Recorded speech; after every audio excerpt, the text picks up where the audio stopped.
Hi, this is author-philosopher Ronald E. Springer from ethicsunderground.com, coming back with a continuation of Chapter 4, Self-Made Man.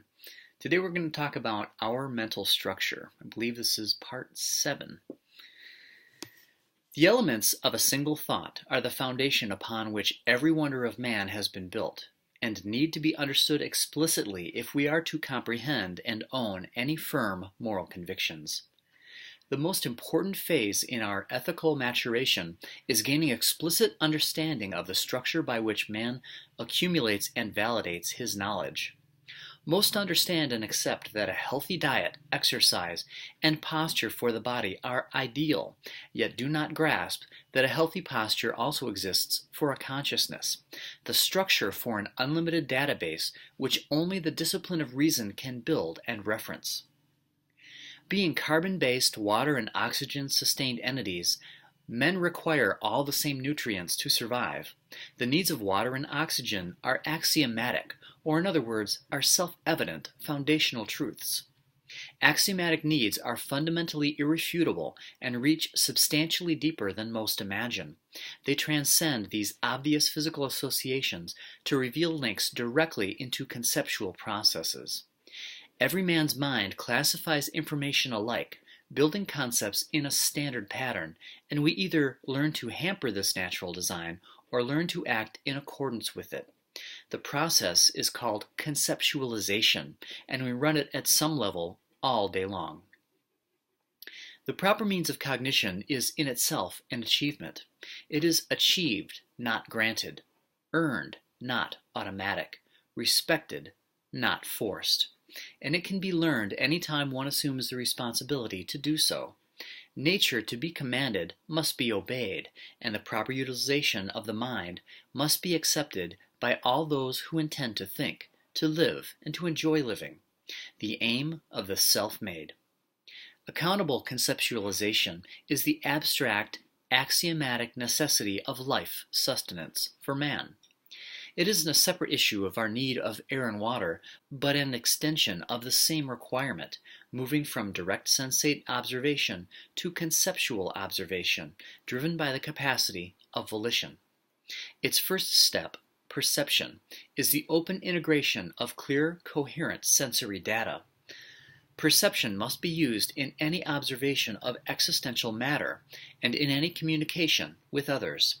The second step, identification, is the mental effort extended to distinguish the objects of one's perceptions, their attributes and actions, for classification of all existential data along a rational hierarchy.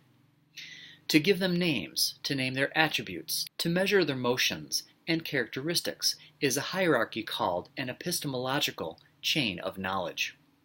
Its links reveal the origin, components, and ultimate purpose of any concept. Proper integration builds one's knowledge of the world into a non-contradictory whole from which sound choices can be made. Reason is the process of making those sound choices, reflecting off this base to establish plans for the third step, productive action. The process of reason, or rationality, accumulates and unites every pertinent detail to arrive at a well-informed conclusion, determining one's course of action. The fourth and final step is the product of all that has come before, the result. For self-made men, most often the result is a reward, a beneficial outcome achieved by intention, such as a positive emotional state, a thought-provoking observation, a paycheck, or the United States of America.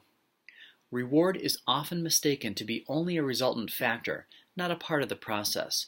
Reward is not an element separate from cognition, not an isolated result that can be expropriated or divided in any way from that which it was born, but contains vital, essential information to the soundness of one's cognitive process and determines the steadfastness of course or of its correction. Another word for result in the cognitive process is validation. The moral import of this process is that it is the life-serving means of existential control for man, and every step is optional, though the consequences of their evasion are not. Nature cannot force you to compose thought. It can only force you to decompose. A man must accept life as his standard of value, as is basic referent by choice, and conceptualization is the fundamental life pattern, the definitive attribute of a human being. Self-made man displays the cognitive willingness to exercise every aspect of this process until it is automatized, because he wants to live at the highest, most human level possible, to earn and enjoy the greatest pride. Now, that's a lot to take in. That's epistemology. That's all for now. Next up, we'll expand on our mental structure with the fundamentals of epistemology.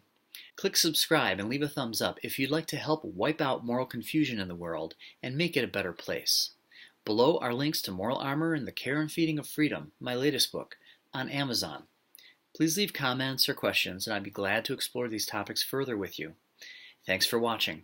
See you next time.